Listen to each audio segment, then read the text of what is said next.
Alright, it's been a while since I've stamped anything out, and I thought it was time to get back to that.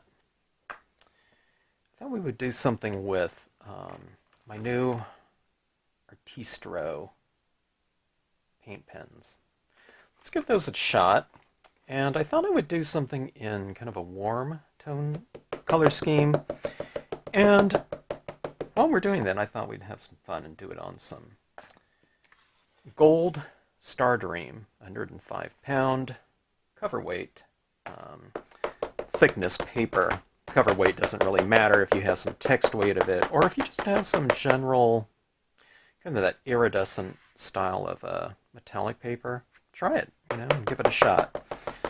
I am going to use my Brilliance black pad. Okay, now these are quick drying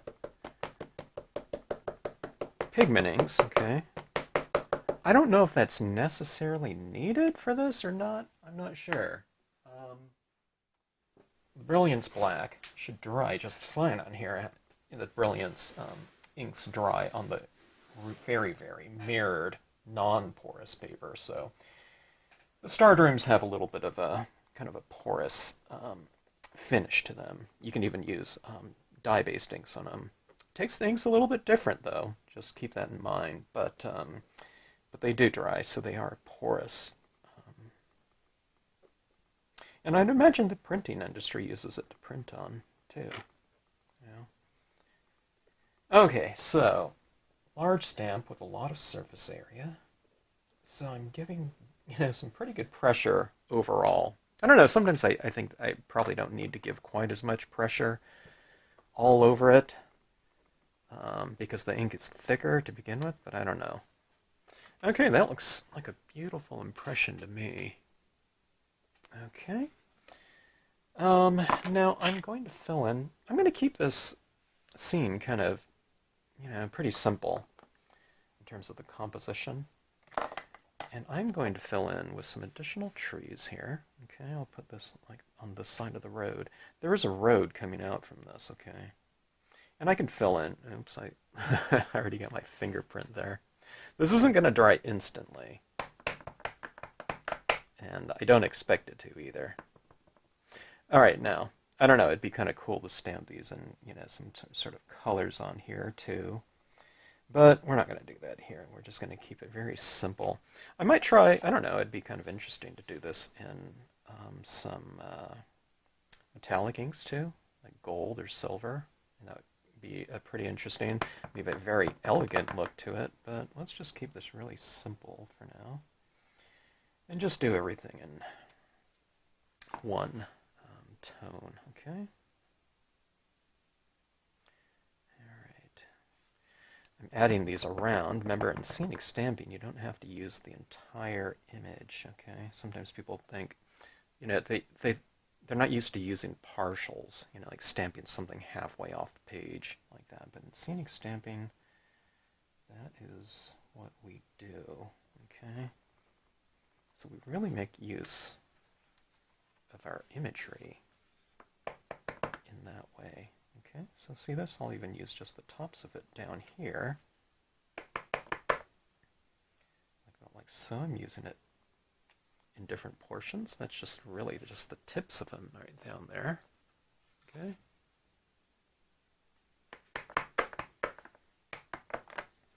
And we'll go something like this.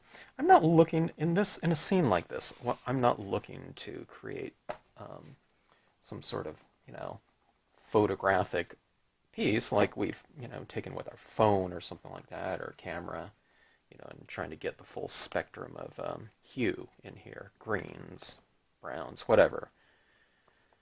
But this will be much more of a stylized piece. After all, we are stamping it on gold. Okay, so we have that established there.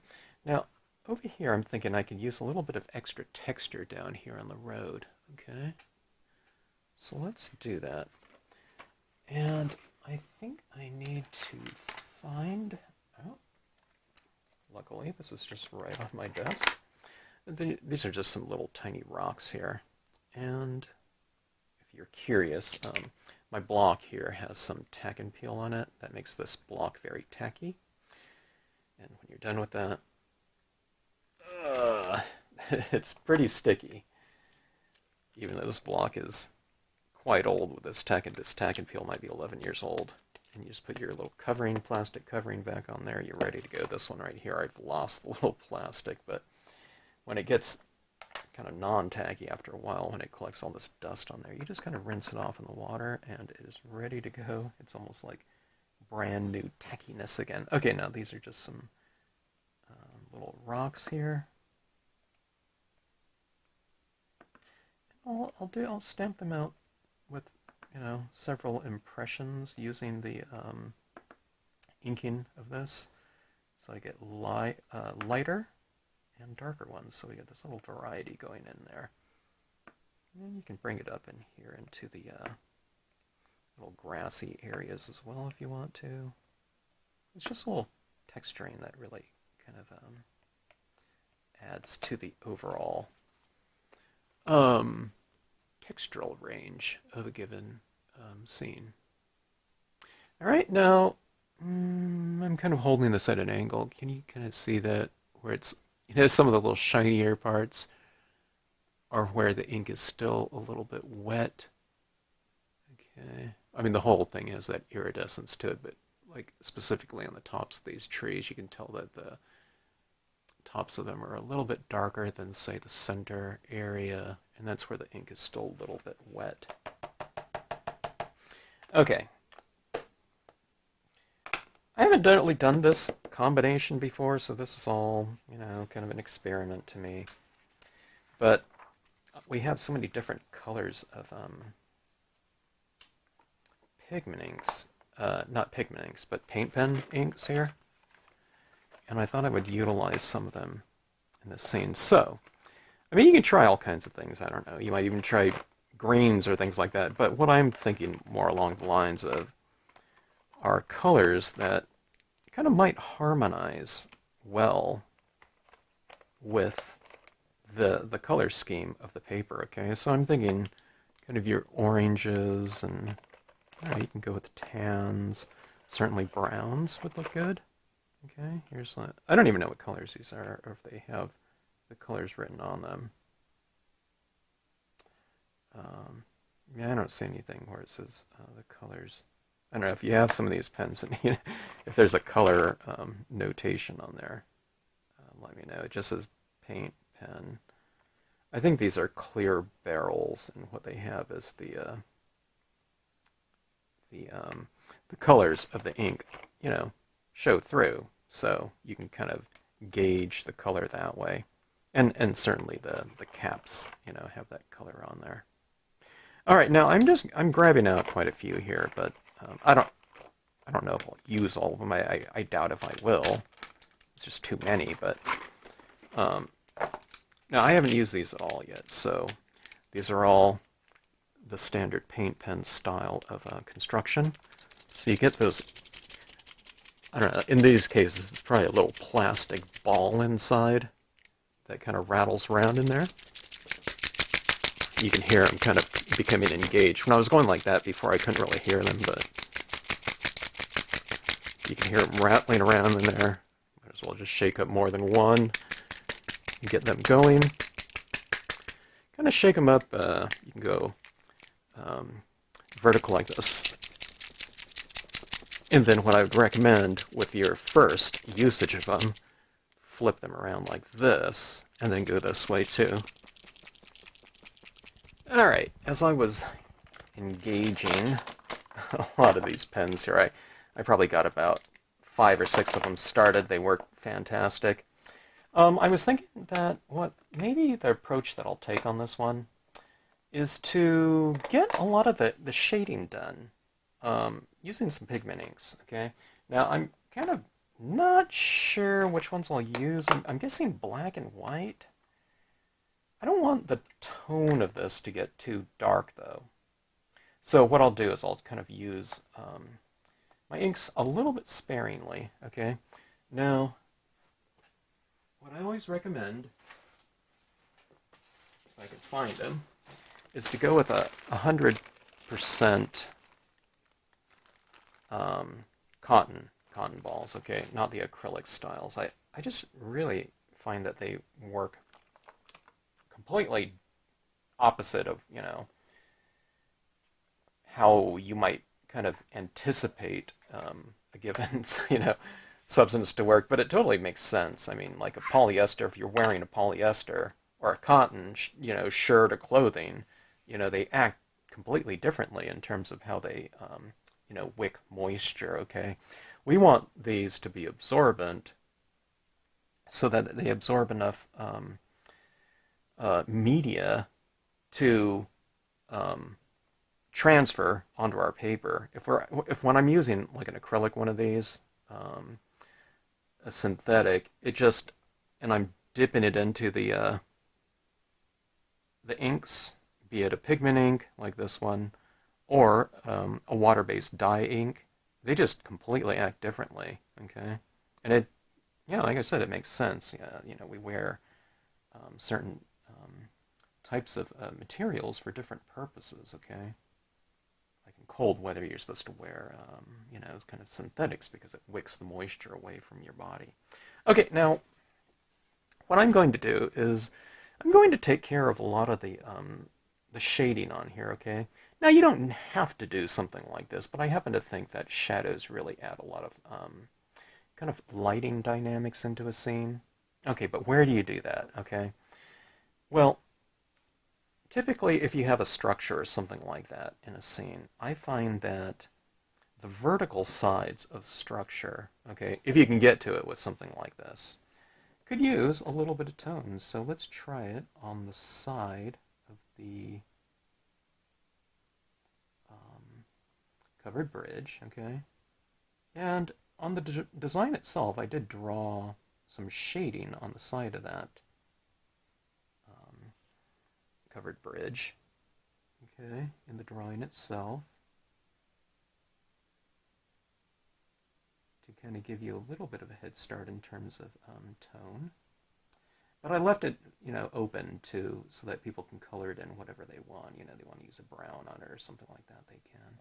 Okay, so there's a little bit of that, and what that does is it creates this kind of overhead lighting color scheme coming in, or lighting scheme, not color scheme.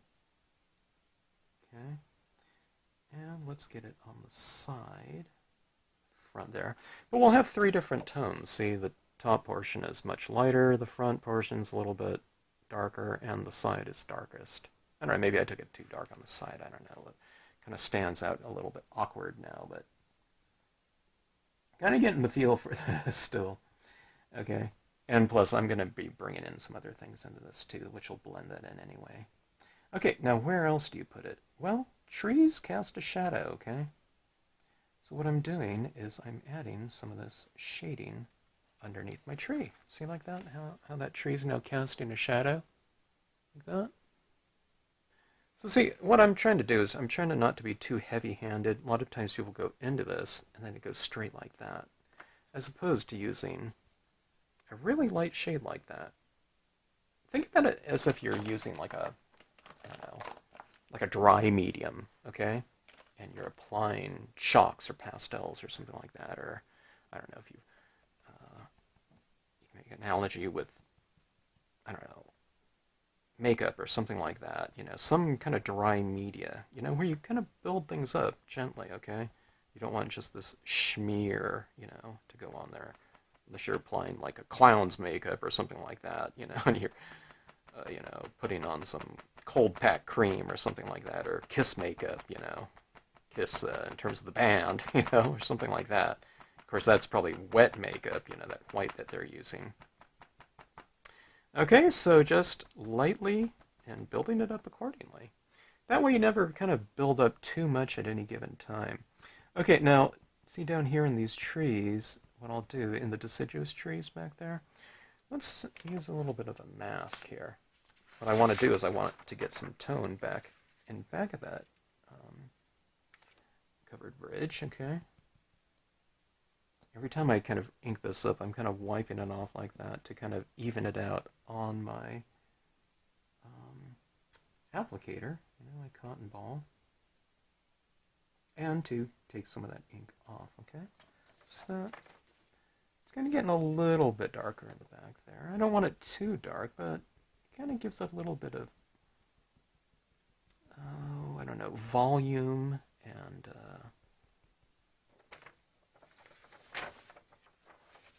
shading, okay? I'll go like this. Easiest masking you'll ever do. That's what I always say. At least in terms of how I use masks. Yeah, it's usually just a torn paper towel or something like that. Alright. Okay.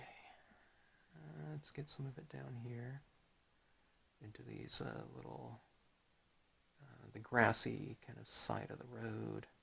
We'll put some of it down in there in the water as well. Remember, this isn't the end result, okay? A lot of times people, kind of when they get into their scenes, they look at my scenes kind of in the, you know, the finished result.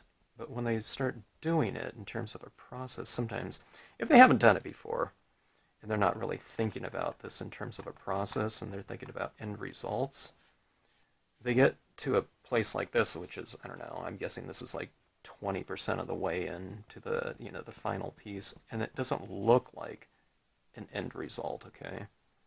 And they get kind of frustrated and kind of, you know, leave it behind. But, I mean, this doesn't look good to me, you know, at all. But it's, you know, it's the foundation. It would be like, I don't know, I see it like, I don't know, you can make all kinds of analogies, like, you know, you're kind of discouraged that, you know, an elementary school child or something like that doesn't know kind of, I don't know, whatever, they're not calling a fully realized adult or something like that. Okay, but just kind of let it develop and always kind of continue to work on something and see where it gets to, okay? Alright, so anyways, we got our shading in here. I got a little big lump of black in there or something like that. And maybe using the versifying or something like that might be easier. I don't know, but this spreads pretty well. The Brilliance does dry faster, so I'm just kind of using that here. A lot of you don't have Brilliance inks. I only just came to realize that a lot of people don't have or haven't heard of Brilliance inks. Um, I haven't used a lot of my Brilliance inks, okay, by Sukaneko. I have no connection with them whatsoever. Um, but, I don't know, those were pretty popular inks at one time. At least in terms of what people had. I don't know what people used, or if they used them a lot. Because a lot of people say, oh yeah, I have one or two of those pads, but some people now haven't even heard of them. It's, I don't know, things move fast in this industry. Okay, so we have our general tones laid out like this. I'm going to add some more up here in the sky, I think, for sky and clouds and whatnot. But I want to try some of these pens out down here. All right, this is kind of I don't know, what do you call this, a mauve? Mauve? Something like that. It's kind of this brownish tone, tinge color. Okay, this is, it is lighter than the paper, okay. I'm just surprised when I do it over here against white, it looks so dark. And then when I use it on gold here, it looks so light, okay. So if it's lighter, what I'm doing is I'm doing all these little highlights. What I'm looking for are opportunities. And in the design itself, there's certain light areas and darker areas. And see down here in the water, there's all these little rocks, okay? And I'm just kind of highlighting them. This is going to look kind of weird, but what I say is kind of white pigment ink kind of solves everything. So I'll be using white pigment ink on here afterwards, and that just kind of, it just kind of blends everything together. All right, now what I'm noticing with this pen is when I draw it onto the scene like this, okay, it's lighter than what it looks like when it's dry. This is already drying, and it's really kind of fading into the paper. For me, that's good, because I like that it's kind of incorporating into the surrounding really well, because I have much lighter pens for my lightest of touches, okay? So if this was already standing out on here, very, very light, then it doesn't leave me as much room, as much space to add additional tones, okay? But this one's kind of, it's blending into the paper better, okay? So it's like a mid-tone or something like that. When I go like that, I could really see it, but when you hold it at arm's distance like this, it really kind of blends in a little bit more, which is really nice. That's what I want. I want this nice range of colors, okay? So, add this down like so. I'm going to add some onto the trees. So it just depends where you kind of add this. But it's not like, if you add it somewhere, I'm adding a color that isn't too much darker or lighter than the background, okay? So I can add it in, without any kind of, I don't know. It doesn't, when it dries, it doesn't stand out so much where it's going to matter too much, okay? It's kind of just providing more of a foundation for other colors to come. And that's what I like. I like going with something that's not, that isn't so different. That's why I always, when I'm building up my color schemes, I'm always doing it from a very light tone to a darker one. So it's not this big jump, you know what I mean? Nothing that I do is kind of a precarious thing. It's like the opposite of my kind of theory. So when people say something like, oh, you make it look so easy, well, I use easy techniques. Maybe you use really kind of precarious techniques. And what I mean by that is, when you're doing something where one mark is like the end-all type of mark, which drawing a certain color on a piece of white paper leaves a mark, okay? Like that. But what I'm usually doing is instead of going with black, I'm going with a very light gray, okay? And I build it up to black if I want it black. Or when I'm doing colors, it's often using a very light version of it. So with this, I'm just doing a few little dots like that, okay? It's not this big solid color like that, okay? So you just kind of build things up gradually. And if that's it's kind of a mindset, okay? You don't have to do everything like that if you're kind of coloring something that you've just stamped out and you want, someone's wearing a red shirt. You're just going to color it in red, okay?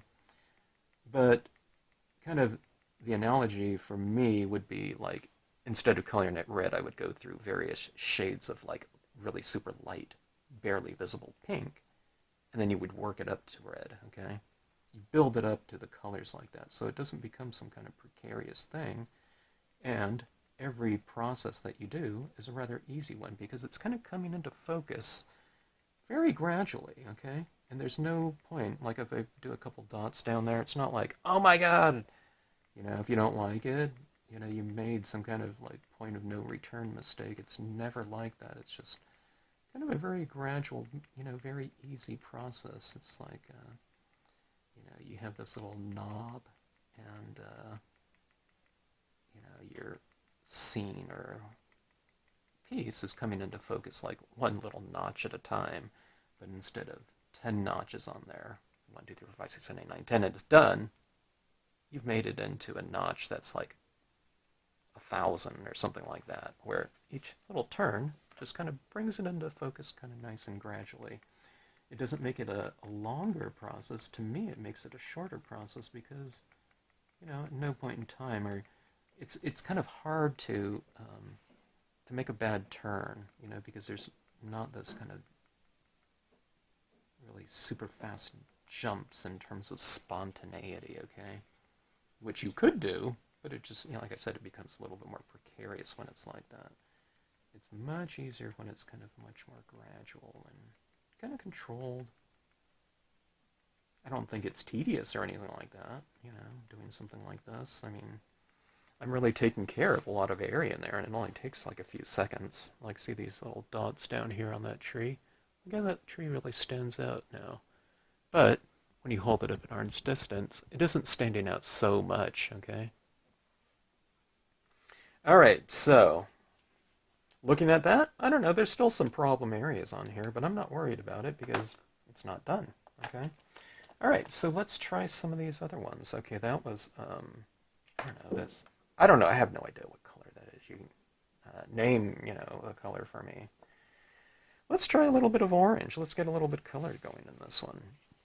Maybe some orange might be too bright, I don't know. Or I don't want that. But knowing the way that I'm working on this, I can add some of this orange down like this, okay? And that really does stand out quite a bit. It's too much. But what can we do about that? We can add some down like that, okay?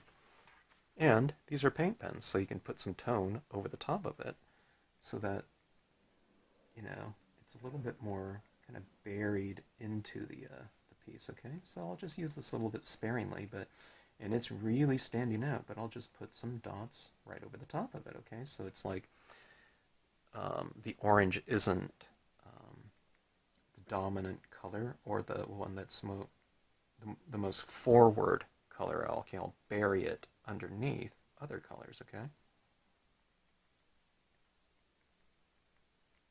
So just keep that in mind with like scenic stamping too. If you don't like something, you just cover it up with something else, and that's what you can do in scenic stamping, which is really fun. Sometimes something that looks like it's perceived as a weakness, okay? It's like a mistake or something like that, but you can make scenic stamping is it's like the most forgiving type of thing because you can cover it up, and sometimes covering up and just making that area that you didn't like kind of buried, where it becomes kind of more of a secondary thing, it can become a strength. Like, for example, if we don't want something and maybe you didn't think about adding something else over the top of it, you add another layer, which gives your scene more depth, and suddenly you're like, oh, okay. If you didn't have to cover that up, you wouldn't have had that extra layer of depth. So all kinds of things like that reveal themselves potentially with kind of undesirable areas, is how I would explain it, more than a mistake, okay? it's an undesirable looking visual. All right. Like this is kind of, I don't know. I mean, I don't think it looks too bad, but it just doesn't seem kind of, I don't know, the color that I'd want. It's kind of, I don't know if it's showing up. It's real glary on this camera here, but here we go. It's a little bit too much. It almost looks like a day glow, you know, fluorescent orange here. Okay, let's go to this one right here. I think this was the first one that I got, you know, the ink flowing, but it's lighter, so I'll start kind of the lighter the pen, I use it kind of more on the top surfaces of things, okay? Like the lighter it is, the more kind of highlight it becomes, okay? As opposed to kind of like an interior color of something, okay?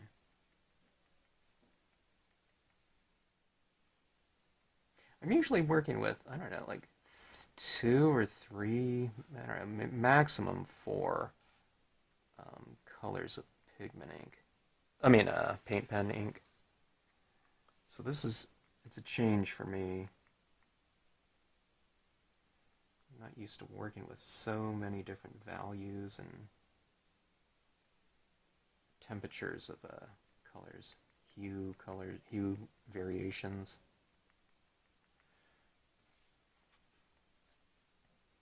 So I can't say I know what I'm doing either. Okay, this one I believe is gold, okay? So it'll be nice to use, you know, be able to utilize a color that's, I would say similar to the color of this, but this is a different gold. I can see it's more of a, I don't know, like a yellow. Can you see that right in here? It blends in pretty good, but it's not as, I don't know, kind of a brownish tinge of gold here, but okay, this one's, it also looks a lot more metallic than I would have thought, which is kind of interesting on here. Ideally, I'd have a color that really matched this paper to go in and blend in, but I don't, so we'll see how this goes.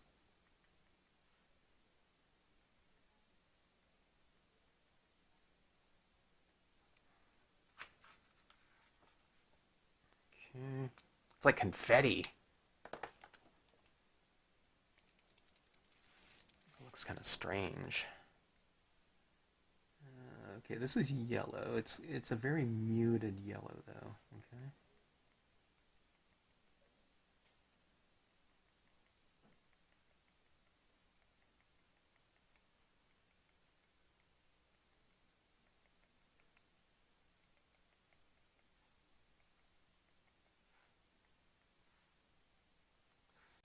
I'm tempted to go with red in here. Alright, I think I might have to start utilizing some other pigment ink in here. Let me see if this will even work. Okay, so let's see how this works here. Okay, let's bring this in, and let's add, hopefully this kind of brings everything together and makes it harmonize. It might not, because I'm going with gold, but let's check it out and see. Okay, I'm going to bring in some, there's going to be this kind of fog overall in here. And that really shows up a lot. Okay, so it's going to be like a foggy morning type of look. You kind of add it kind of just here and there. See, I'm kind of adding it down here like that, and I'll put it around the water, you know? This is supposed to be a river or creek, you know, after all, because it's a covered bridge. I guess it could just be, I don't know, some dip somewhere, but it's usually, you know, a dip because, you know, there's a ravine down there with water in it, so kind of adding it like so. And again, you're adding very little at a time. I mean, a few taps I don't see anything, so again, you use an easy, forgiving, very gradual process. What happens is people go like this, and they don't see anything, and they get impatient, and they go like this, and it's a real blobby thing. And, you know, the more you add at any given time, it makes it a precarious kind of process, and harder to control. Especially if you haven't done it before. You know, I mean, if you've done this before, kind of building it up, then you have a feel for how much ink is on your pad and how much ink you're applying on here. You know, depending on how much pressure you use tapping it down. So, I mean, you can take it faster. I always kind of go for a much more slower, controlled process, though. I like kind of watching things kind of just slowly develop, and I think it's really fun as well. Okay. At the base of the trees down here. I kind of put it at the base of things. So if there's like, you know, like an animal or something like that walking, I love doing it at on their legs, because it's kind of an instant point of reference, because we generally know how, you know, the general size of a given animal is. But here we have these trees down here. We don't know how tall these trees are, but you know, we probably have a, you know, a decent idea. You know, just in general, we know they're not 200 feet tall. So we're putting that fog down there, and we're saying that the, you know, the fog's probably hovering around, I don't know, 3 or 4 feet off the ground, maybe. I don't know, something like that. But in other words, what I'm saying is I didn't put that everywhere. Okay, but look how great that looks, you know, around that that tree like that. Okay. All right. Now let's have some fun here with some clouds. Okay. And let's add that to the background. Let me see. Let me add a little bit more down here. We can always go back and add more if we want to. Don't have to do it all at one time. Okay, so here's your cloud right here. If you haven't seen these videos before, I just take a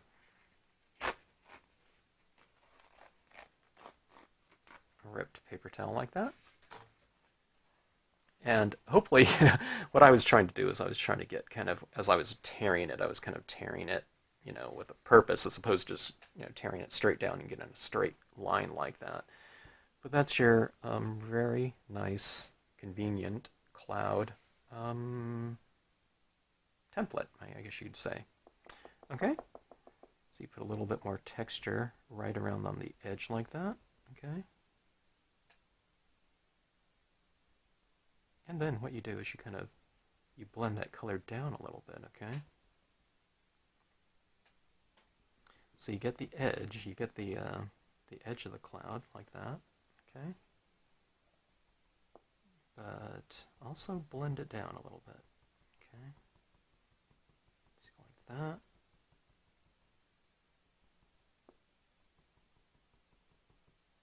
And then what you do is you kind of bring this down a little bit like this, bring extra color, but also go above the cloud a little bit too. Just kind of soften up the edge of the cloud. It'll make it look like the cloud is glowing a little bit more, and it'll give it that kind of softer edge, okay?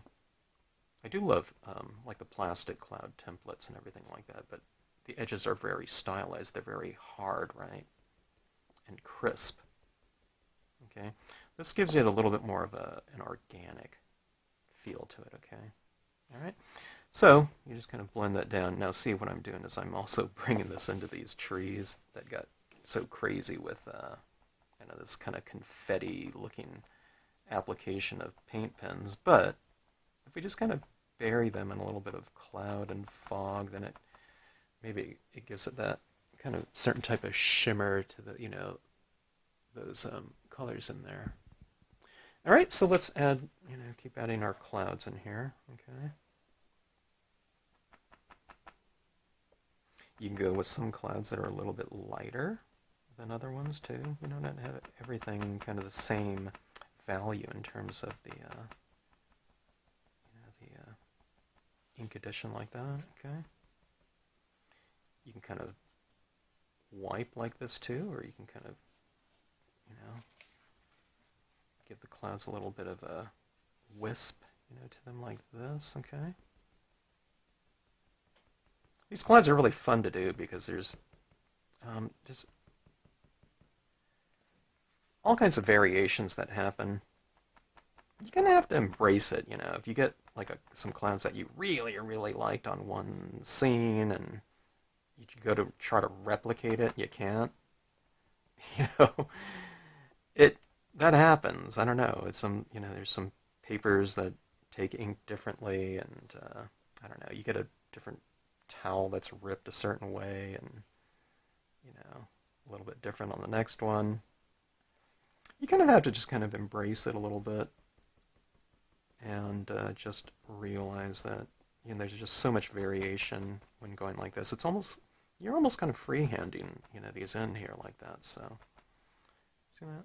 The cloud's a little bit different, or maybe I can give it a little highlight in one area and just kind of really apply a lot of tone in one area like that. You can come down here and add another little bit to it too, like this. Okay, so you can kind of give these little variations to it. Come down here. So it's kind of multi-tonal as opposed to this kind of this flat, type of look to it. Okay, see like this? You can kind of move your paper towel around too if you want to. You can get a little hint of a cloud. You can have it much more prominent, whatever you want. You can do multiple types of things in the same area too, okay? So see that right there? It can almost be mountains in the background. You can do that in black and it would be like hills or something like that. Okay, but here's the thing that's really fun about this too. Okay, so we have the clouds up there. Watch this down here, okay? I can use that same type of idea like this, okay? See this like that? You bring that little fog down here. So what we've done is we've created a little bit of continuity between down here and up here. You've brought that into this area, but it represents something a little bit different. It represents the same thing in terms of its, a little bit of moisture down here, illuminated moisture, but down here you'd call it fog. Up in the sky you'd call it a cloud.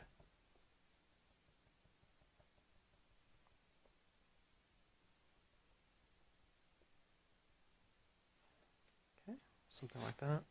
Is that fun? Like that. It kind of gives it a different feel.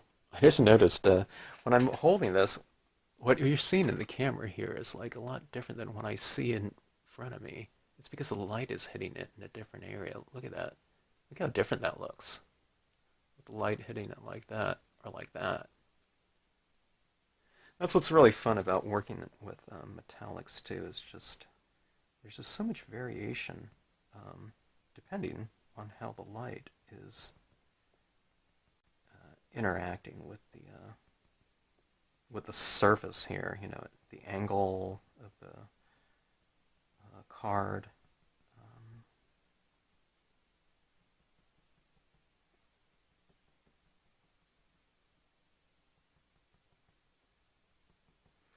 I'm adding a lot of this white pigment ink down here because I want that bridge to really kind of be enveloped within this space. It gives it kind of more of a kinesthetic look to me when that's happening. It's like this blanket of fog is kind of, I don't know, it's like caressing something, It's like a baby,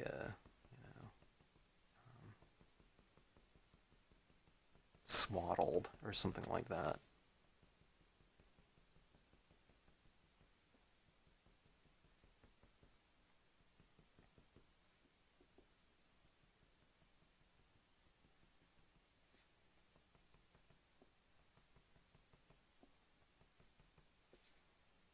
Okay, let's get a lot more of this. Let's have some of these clouds.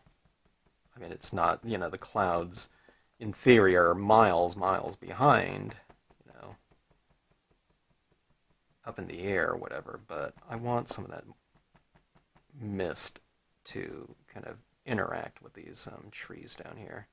So what I was talking about before, it's like, like cotton candy or, I don't know, confetti. Not cotton candy, but confetti trees up here. So I didn't like that too much as it existed, but I like a kind of a more muted version of it. And that's where this kind of pigment ink really comes into play. When I use pigment ink like this, um, it really answers a lot of my questions as far as kind of visual problems that might happen. It softens some things up, it buries other things in a layer of mist or whatnot. God, that looks so much darker than what it looks like here. It's capturing so much of that reflected light from the white. Okay, now see up here, what I'm going to do too is I'm going to add in some of this up here in the sky, just to kind of blend things in a little bit more. Okay, like so. Okay, we can have some wisps coming off of the clouds, like so.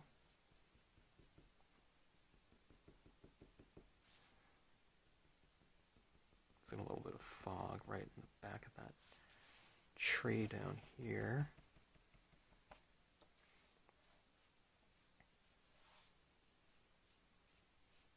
So there's so little ink on here. Look at, I can just go like this and nothing happens. It's, like I said, it's an easy technique. You know what I mean? If I had a big glob on here, it would be more precarious, right? But when you're making so little, kind of marks, such a slight mark, okay, with any given application of your media, it becomes much more of a much easier process, okay? Because you're taking your time. You're building things up gradually. The opposite type of thing might be like calligraphy or something like that. Okay, so we have that. It's okay. I'm not a huge fan of this. But I think what we can do is I think we can add some additional touches in here. That right there is so bright. It looks more like like, man, that is so weird how that changes colors. Okay.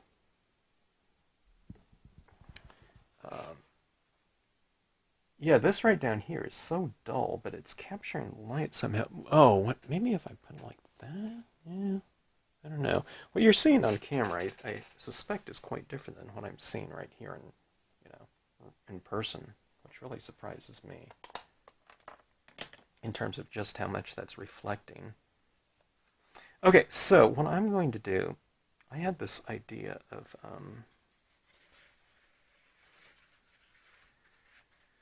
a quote in here, an additional foreground coming up from above. I'm still tossing around the idea of potentially stamping something in metallic, but I don't know if it would go with that so much. Oh, okay. One other thing I wanted to do too is I want to bring out that rooftop a little bit more. Okay, let's see if I can remember what pen I used.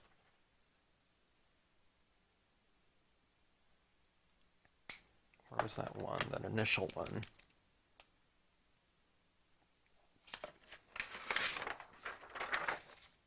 Okay, let's see here.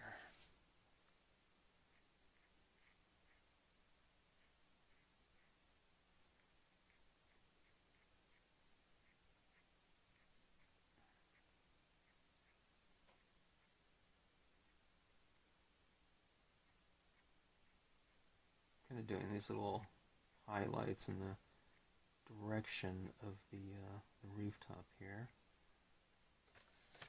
Okay, so I don't know if you can tell that. Can you tell that's a little bit lighter on the top like that? See that? Yeah. All right.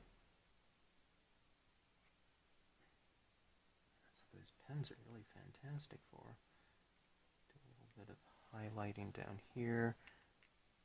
Now see, what you do is you can kind of go and make some additional adjustments if you want to. I wonder if white is way too light. Man, that white is way too light. Stands out like a sore thumb. Okay, let me get some additional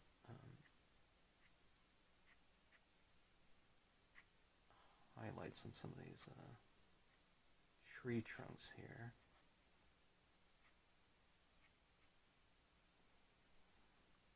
Okay, and I'll bring out that fence a little bit more. Covering this up so I don't put my hand right in, wet paint.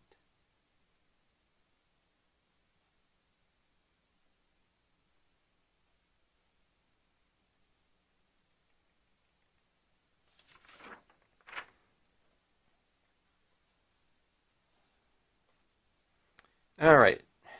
I have my idea of this one right here. I don't know if I want to do that one. Let's see. I only went out for a walk and finally concluded to stay out until sundown, for going out I found was really going in. Sometimes, a scene it takes on a different kind of feel or spirit. Oh. Let me see. Do I still have my mask here? I was thinking about some sun rays coming through here, too. Do I still want to do that? I think I might. Okay. Let's see. I mean, that'll change the spirit of this quite a bit, I would say. So let's add a lot more ink right around in here. White ink, that is, to capture some of these golden, or these, light rays, okay? And let's see. Let's go with another one up here. These light rays are so much fun. I mean, I'm just doing the clouds around it, too, and the clouds, this type of cloud kind of creation is fun as well. I love how they look. And there's so much variation and variety that you can achieve. Okay, see that right there? I'm making that a little bit brighter. I want some sunbeams coming out of there. Okay, I might do some clouds above it too, like this, okay? So what I've done is I made the clouds like this, with my mask going this way, okay? Like this. So what I'm doing is I'm flipping this around so that the clouds above, where my light beams will be bottom lit, okay? Does that make sense? So I'll show you what that looks like here. Alright, I'm going to make this whole center section in here a little bit lighter as well.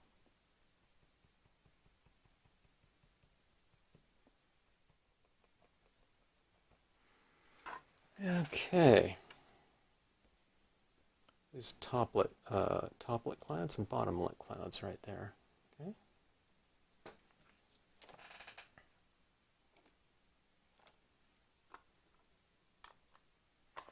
All right, let's see if we can get some sort of good lighting scheme going on in here. And what I'm going to do is I'm going to create some light beams coming from that little dot right here, okay? So that'll be the source of a kind of emanation right there. So you want to have a kind of a central focal point, because these beams, just in general, you kind of want them going back into perspective to a single point of a light source. Okay, you don't want multiple light sources. In this case, when it's supposed to be kind of more of a natural environment, usually, it'd be the sun, where these beams are coming from. All right. Got 2 pieces of paper. All right, and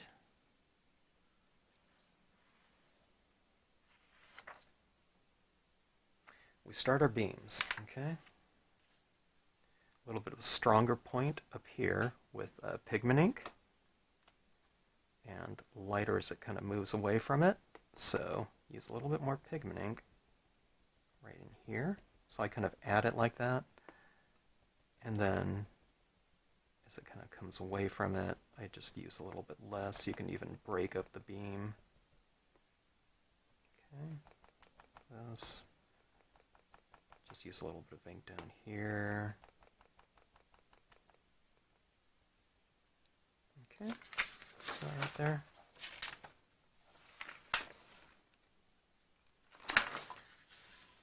Sometimes I like to vary it quite a bit. All right, so let's go like here. Down here, I'll say what I'll do is I'll represent the trees, you know, breaking up some of that light. So we'll go a little bit fainter in here, and then maybe stronger down here. Something like that. You know, you can kind of oscillate between lighter and darker, like that. Okay, so now it kind of goes like that, kind of breaks it up a little bit.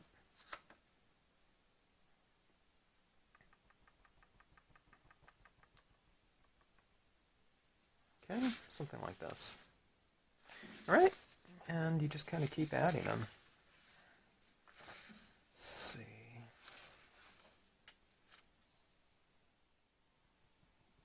Maybe I'll put a little bit more light on the top of the rooftop here. I can see that rooftop of the mill within this beam, so kind of illuminate the top of that a little bit stronger. And now this beam is kind of wide, so sometimes what I do is I make the wider ones maybe a little bit less kind of pronounced, a little bit more. I don't want them so stark, so I'll just use less of less ink on here. Or I might do a curtain where I use it heavier on one side and lighter on the bottom, or none of the bottom at all.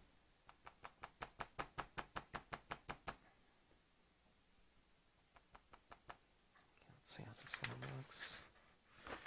Something like that. See that right there? See how it kind of intersects that rooftop right there a little bit? It's kind of taking on this kind of foggier look, isn't it? By having kind of the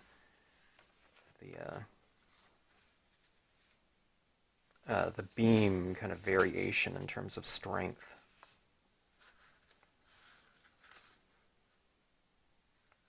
Okay, let's see. I usually don't like a vertical beam like this, so I'll kind of have it going off a little bit like this.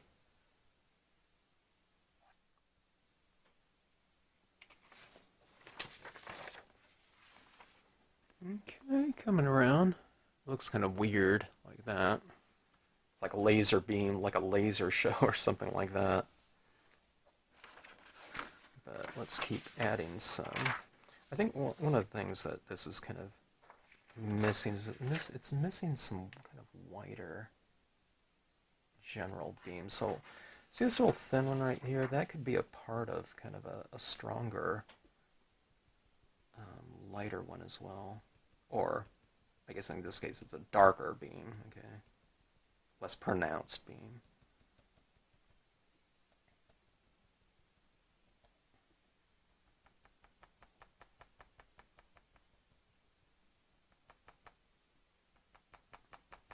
So you just kind of adjust accordingly. You know, you want to take a look at it and see how things are looking. See, that looks a little bit more, I don't know, kind of, there's a little bit more harmony with it, maybe. And then, what you can do is you can have some beams going up, too. It doesn't have to just be kind of down.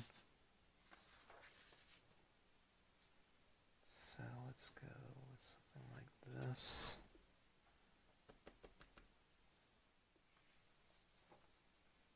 Maybe some of these beams don't make it past the clouds. You can kind of just have it going up to the cloud like that, too. Just like that. And the beams don't always have to be coming out like that. It can be going into the background, so you can have, like a kind of just a very general light beam kind of going down and going behind the trees down here, okay? Something like that. It gives it a little bit more dimension and kind of the illusion of space. Not outer space, but in terms of distance, visual distance, or physical distance. Okay, see that right there? And it's looking a little bit harsh to me still, so what we do is we just go back in and blend things in, okay? So, what I'm going to do is I'll make some of these clouds a little bit more prominent, okay?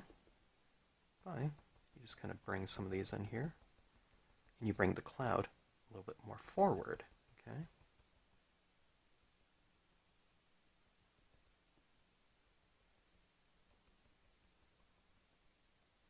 That. If some of the clouds were not defined as much, you can define them a little bit more. You can add in additional ones in between.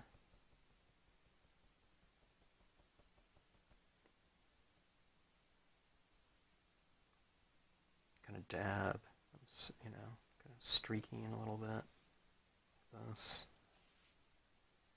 I kind of, in some of it, I kind of lost my clouds. They don't show up as much with the prominence of the light beams, so you can just go back in and just add more right back over the top of it. So what we're doing is we're kind of blending the beams into the scene a little bit more.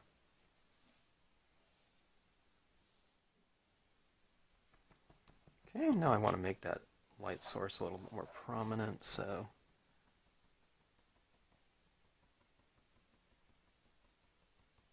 I don't want it so sharp in there either, so I'm just going to bring this general kind of glowing light into the mix.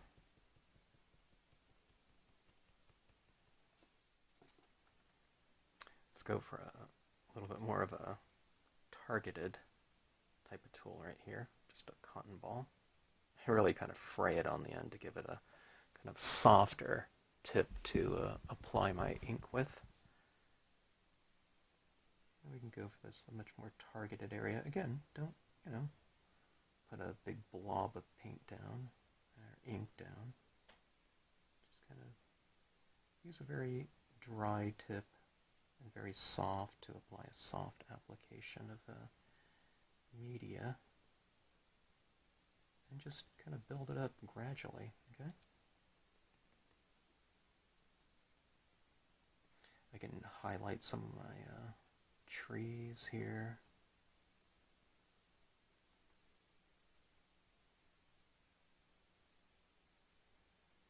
Maybe where those light beams are kind of engaging with the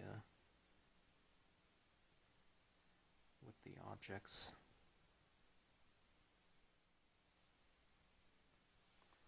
Okay, now see where these beams are kind of coming into contact. I mean, I don't know. Visually they are. The light beam might be, 5 miles in front of that cloud, but still, what I do is I just kind of lighten up the cloud a little bit, just a little bit, with where the beams are crossing them or encountering them. Oops, a little bit too much there.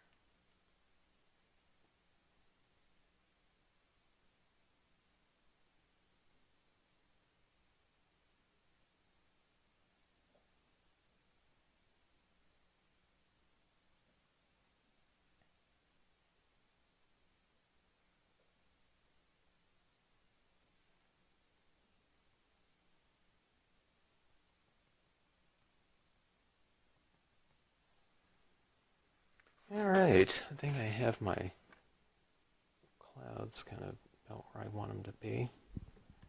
Okay.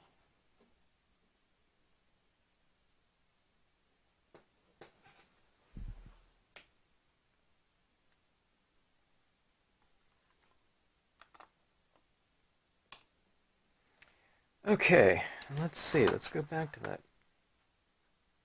quote. I'm going to look at my quotes and see which ones will be appropriate. I also want to bring in some foreground up here to kind of cap that off, and I need to find my stamp for that.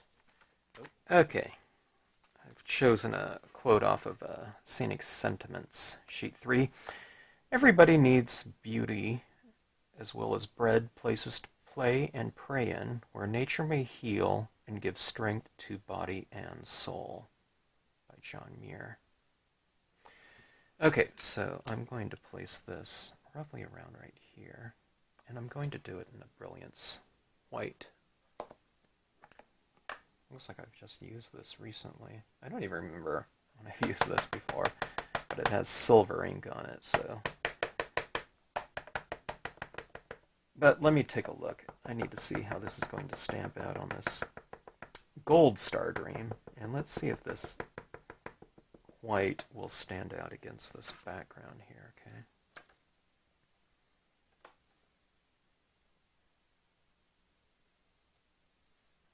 Yeah, pretty good. It's like this, okay? I need to know, though, if it's going to stand out against that. Maybe it's already too white back there. If this doesn't show up against there, what I'm going to do is I'm going to stamp it on a separate piece of paper and just, I'll, mat it and place it down on there like that. It's one of the good things about stamping, isn't it? We can always kind of just redo if we want to. Or maybe I'll put it up a little bit higher like this. Not against all these clouds down here.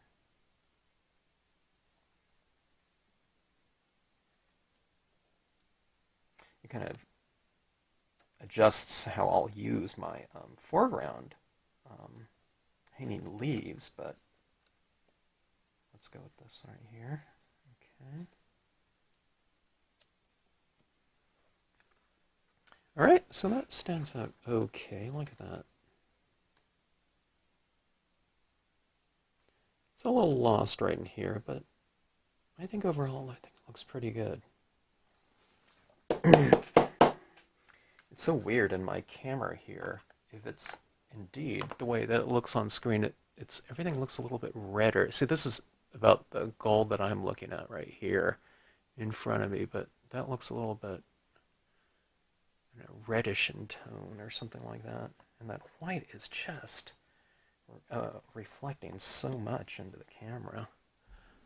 Like that. It's much more subtle. Trust me. Okay.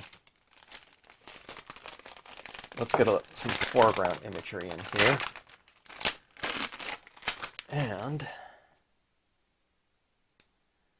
we'll finish up right here. Okay, now I'm thinking just Brilliance. Graphite black. Okay, we started off with that color. Let's end with that color.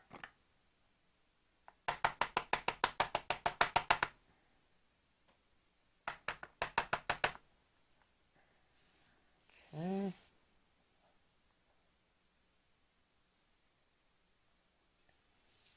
This is what these leaves look like.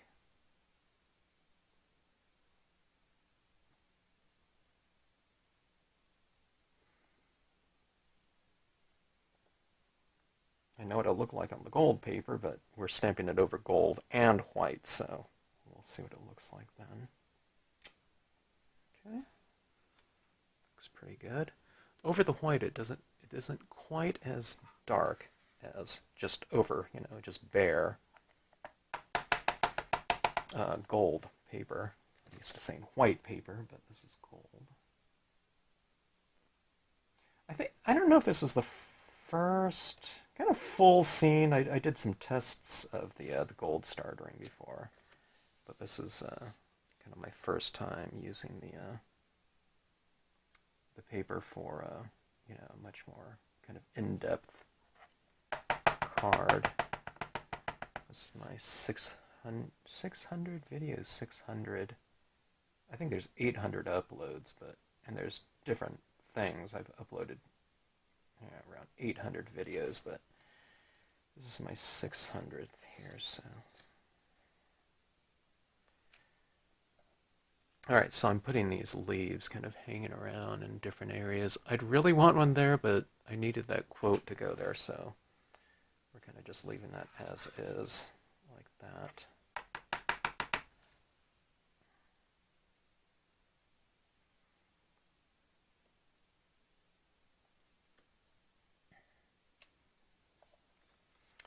Alright, see how that's kind of framing things off a little bit? I can even have one coming down here, too. Like right down here.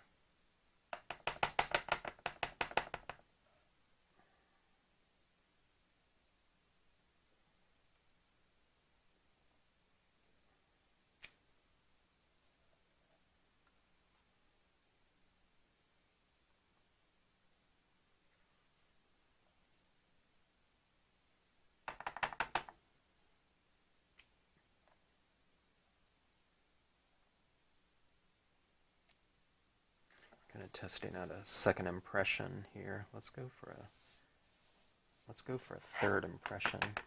Okay. Let's go 1, 2. Okay. And let's go this one over here. Or let's try right in here.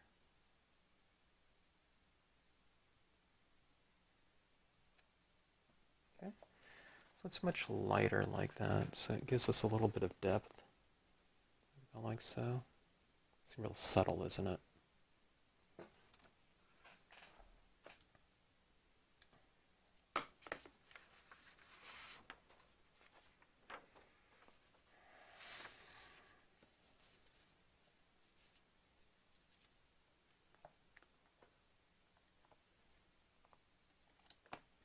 Okay, let me incorporate these leaves now into the piece, and we'll have a finished card here. Okay, so I just want to bring a little bit of a kind of a highlight onto my leaves. And I could use my other white pen too, from the Artistro, but I have a feeling these Miaosun white acrylic paint pens are the same exact manufacturer as the Artistro. I think they're just being sold under different names, to tell you the truth. Alright, so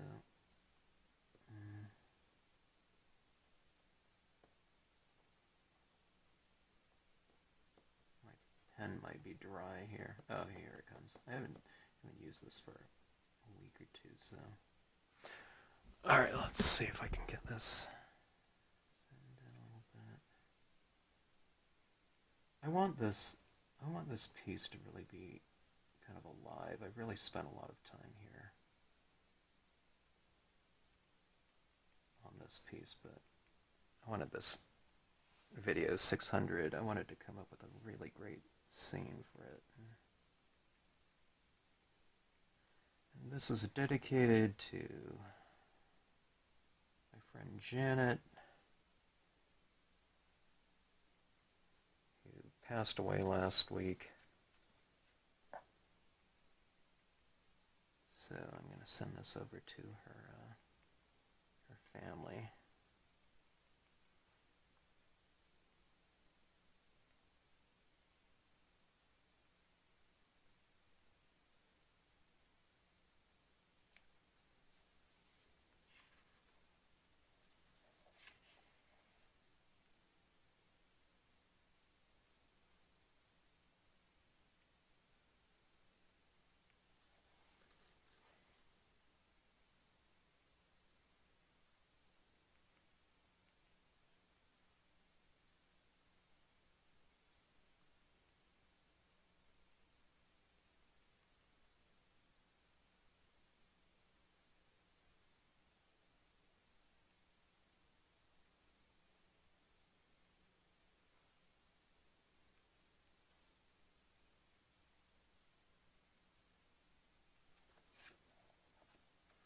See how these branches are really kind of interacting with that light now? So there's a few little like dewdrops on them, kind of glistening, and I've put some little highlights on top here and down here in the on the ground, even in that lighting. I don't know, maybe we can bring some of these other areas out a little bit more. It's like everything's kind of dancing and rejoicing in the light.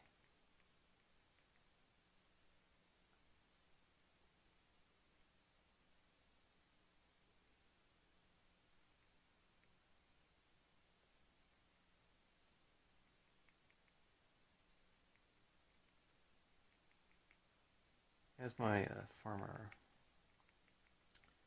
illustration professor used to say, he says art is a kind of a celebration of life and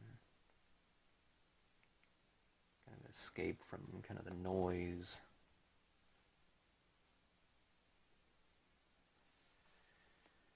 All right, this is coming together, I think.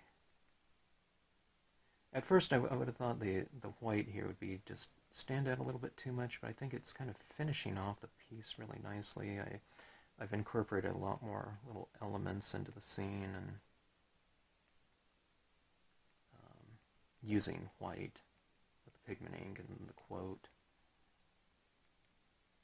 So it's kind of giving me an extra excuse for this extra kind of illumination kind of throughout the piece.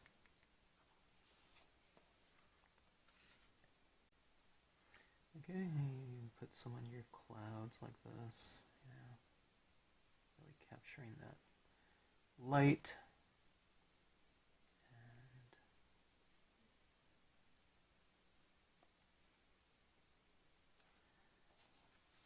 And okay, see that right there?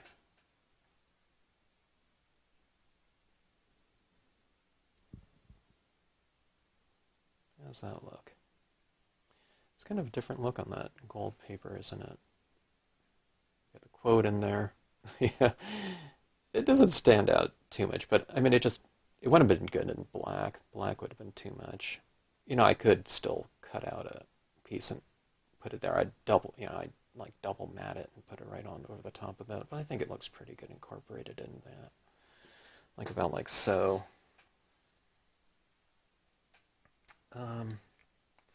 I do tend to like some birds up here too, and maybe I'll use something like that up there.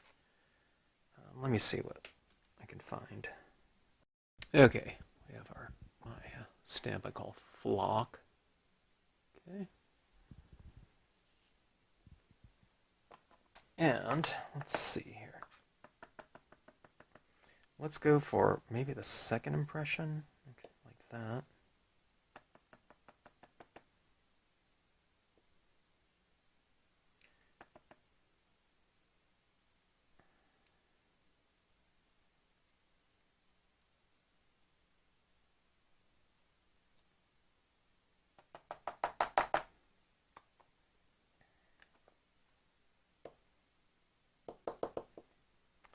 Yeah, I don't know if they showed up that well there, but it's like they're caught in like a little bit of a thermal. I need to put a little bit of pigment ink over the top of them, but I'll wait to do that.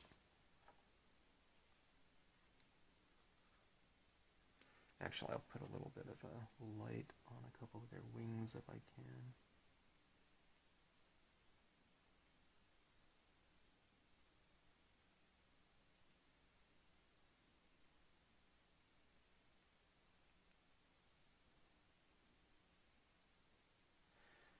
Like so.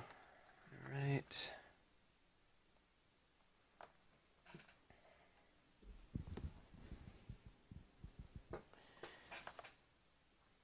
All right, now normally I wouldn't do this. I would just stop right here, but I think I'm going to use some of my bleed-proof white. I haven't stamped in a little bit of time, but I happen to think that those little dots up there look pretty good, which gave me the idea for this.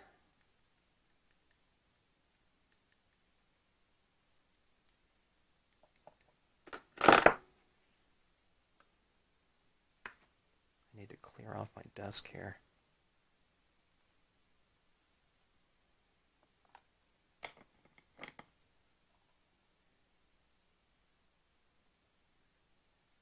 Okay, some bleed-proof white on an old toothbrush. I didn't totally submerge this. I don't plan on using a lot of this. And you're wondering, what are you going to do with that? Well, I don't know what it represents. It represents like dust in the air, pollen, I don't know. A little bit of flare, you know, sometimes when you see like sunset, you see the kind of the things in the air floating around. And maybe that's what this represents to me. But it's kind of an extra excuse for additional lighting, scene lighting, and variation. I'm going to cover up the quote there because, you know, I don't want, you know, I don't want it to look like something's dotted that's not dotted, like an I or something like that. J, you know. Okay. So see this right here? I'm not adding like a ton. I'm just kind of just lightly flicking that in there. I don't know if you can see that happening.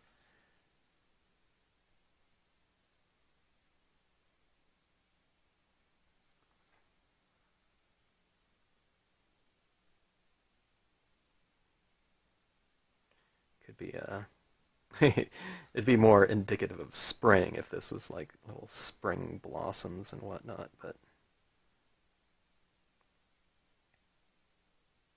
or petals.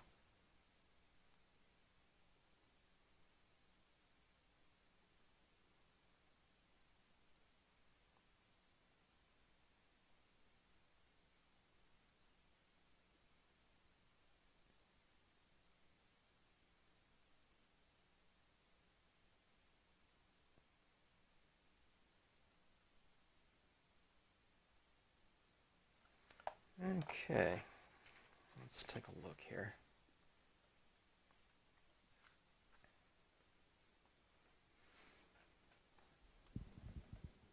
I really wanted a lot of light and reflection and kind of illumination in here.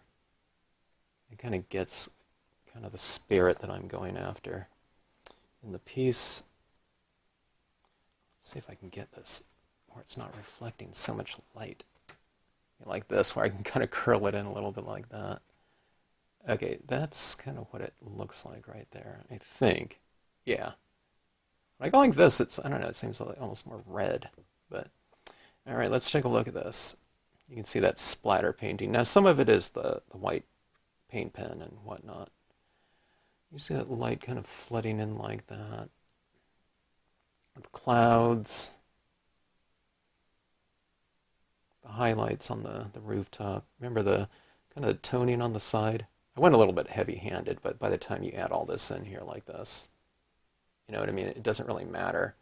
And you saw how this, kind of the evolution of this, if you somehow miraculously watched this entire video here. But look at the different kind of spirit that this has, you know, and the different light in here. Now I have these two lights coming in from the side like this, okay?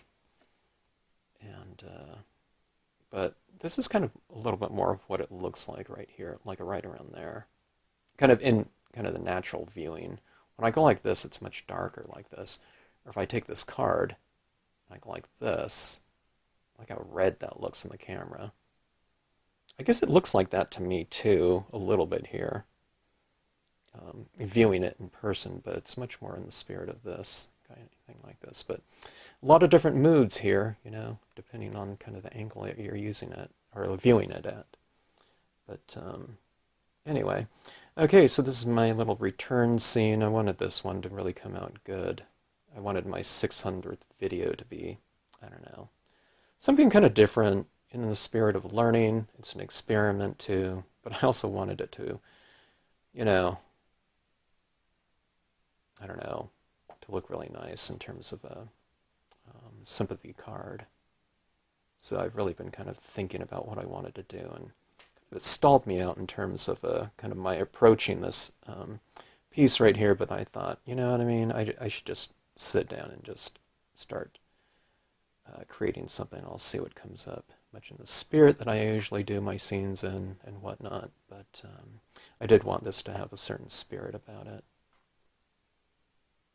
Okay, so anyways, if you've managed to stick around and watch this entire video, I really appreciate you watching the video and watching the channel and whatnot. I hope you like the scene and the techniques used here. And like I said, it was very much an experiment. And I don't know, it's kind of interesting to always see what kind of comes about in the spirit of that. So I really took my time with this one. And I learned some things on this one too. Thanks to Janet for being such a great friend and whatnot, and for helping me on this scene right here. Okay, thanks for watching.